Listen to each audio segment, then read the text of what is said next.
much. It's so great to see everybody here. I know you've been sitting for a while. I know you've been standing. For those in the other room, we are videotaping, so you can watch it again.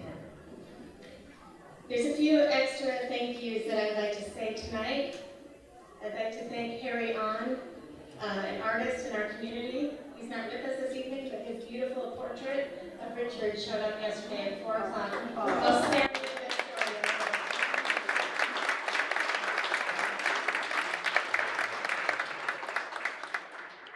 David Galwix is here with us tonight, photographer. You'll see his photographs in the hallway, historic, older photographs, Chicago photographs of Richard's studio. Thank you, David, for joining us.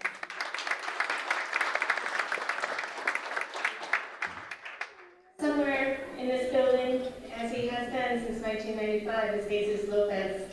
He is the artist in residence and the longtime caretaker and good friend of Richard Hunt.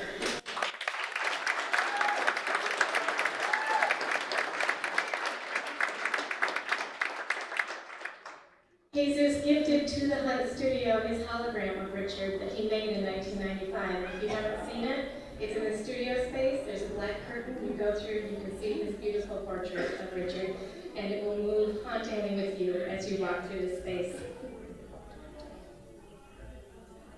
I want to thank our elected officials, Mayor Muhammad and Commissioner Yarbrough. Thank you so much for honoring Richard, for naming a day after Richard, for your resolutions, and for being here this evening.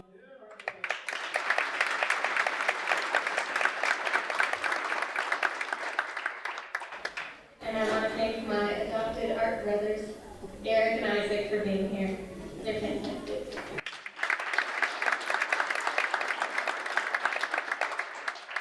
I want to thank Evan, and I want to thank many people in this room who are part of the invitation that was extended to Richard to come to this community. Thank you for inviting him.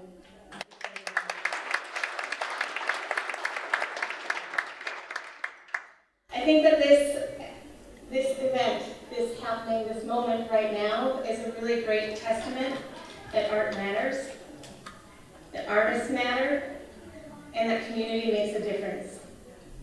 I'm going to speak from my lens at Krasl Art Center. I had the great privilege of knowing Richard because of my role at Krasl Art Center. I met him shortly after beginning in 2008. But his relationship with Krasl started long before my tenure. He had worked with the staff at Krasl between the years 1995 and 2023. Susan Milczak's here with us tonight, Dar Davis, former director, Julia Gorley-Donahue, Donna Metz, and many, many other staff members fostered and built and supported that relationship. And I'm so thankful for it. It's been one of the most meaningful relationships of my career. So I want to share with you just a couple of choices that Richard made in his life that impressed me and that continue to impress me. First and foremost, Richard chose to be an artist. And that's a tough decision. And it's not an easy road. And there's a lot of people who don't stick to that decision. With no judgment, I say that.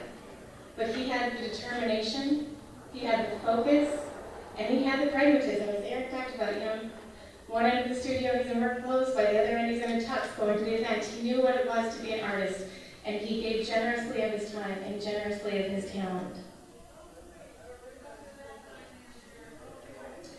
Richard chose, and this is what I think one of the most interesting choices that I think about a lot with Richard, is that he chose to make art for public spaces. And he didn't have to do that. And in some ways it would have been more lucrative and more advantageous on multiple levels to create for galleries and collectors and museums. But it was important to him, and he chose projects that were in public spaces. He took on the desires of communities and worked with them to realize what they wanted to see in their spaces and who they wanted to commemorate and who he wanted to commemorate with them. And I think that's such an outstanding choice. He is our nation's most prolific public artist. He has 160 artworks in public spaces across this country.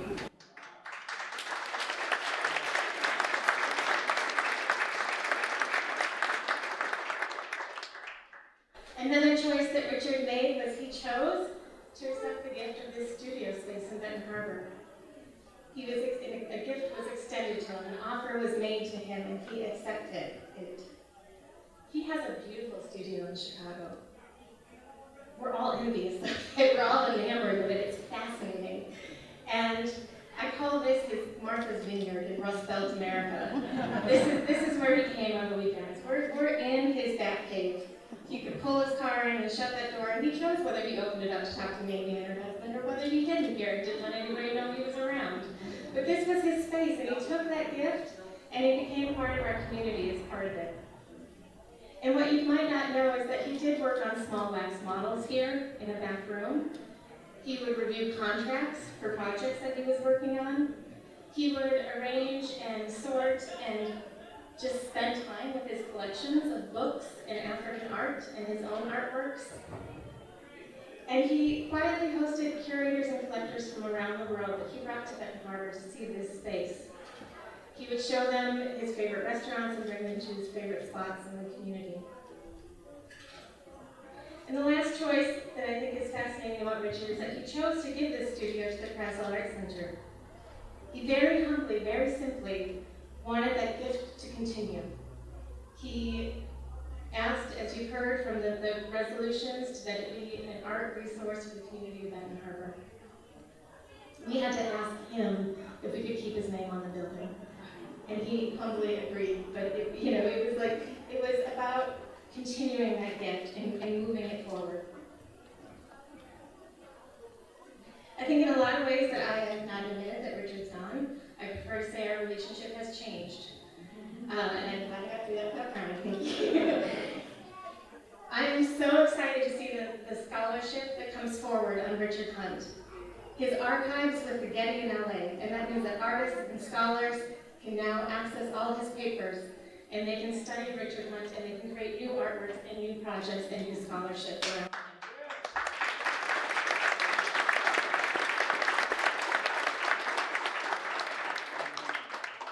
His remaining artworks are represented by White Cube Gallery in New York City, London, and Paris.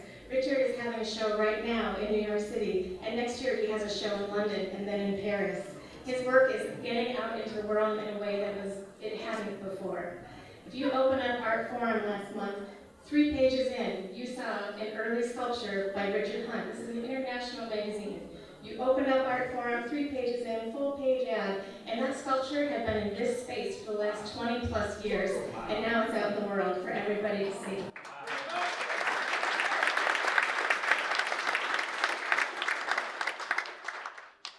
And I'm so excited that there's teams of people working on Richard's behalf. He has a trusted estate. Eric is one of the trustees. His daughter Cecilia, who was here, is also a trustee. They're working on his behalf. And he also has a foundation working to ensure that his legacy lives on. And we have this opportunity here to make sure that his legacy lives on. It is Krasl Art Center's great privilege to steward this site. The goal is to realize Richard's wish, to make this a living, breathing space for the arts for this community. It is also to continue to make this a special space where the spirit and the story of Richard continues. Everybody wants to know, I'm going to bring it back to the Krasl, I'm sorry, because I know this is about Richard, but it's going to continue with Richard, because he's going to set the stage for us. People keep saying, what are you going to do? How are you going to do it? What is going to be different? What's going to happen?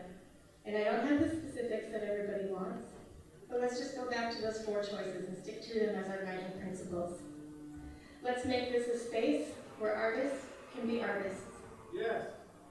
That's right. Give it up. That's right. Let's make this a space where the art is for the public. Right? Yes, that's right.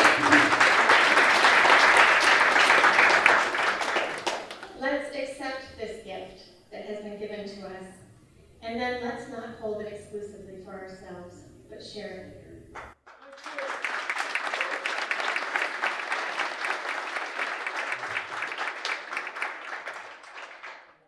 Like Richard, I hope that we may be generous with our time, kind, intelligent, humble, and also amazingly skilled and creative. And if we do all these things, I think we're going to be okay. And so I'll leave you with this. When you'd have a phone call with Richard, he would end every call by saying, goodbye for now. And so what that meant was that there was more to come. And you always felt good when he said it, because it wasn't like you were saying bye, it was goodbye for now, because there's more to come. Thank you, yes. So today we celebrate Richard. We thank him that his life was so robust, so full, and so meaningful, and we especially thank him that there's more to come.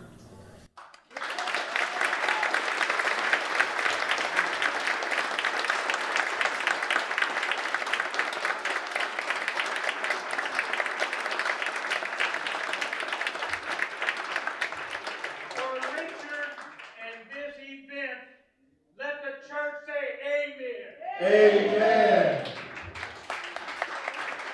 I'm right with you. What's your name? Harold Brad. Well, he's here. I know, I believe. So this does conclude this portion of the event. However, we are asking that you linger around a little more, get to know some people that you don't know, talk to some people you do know, and enjoy the rest of this evening. Thank you all for coming out.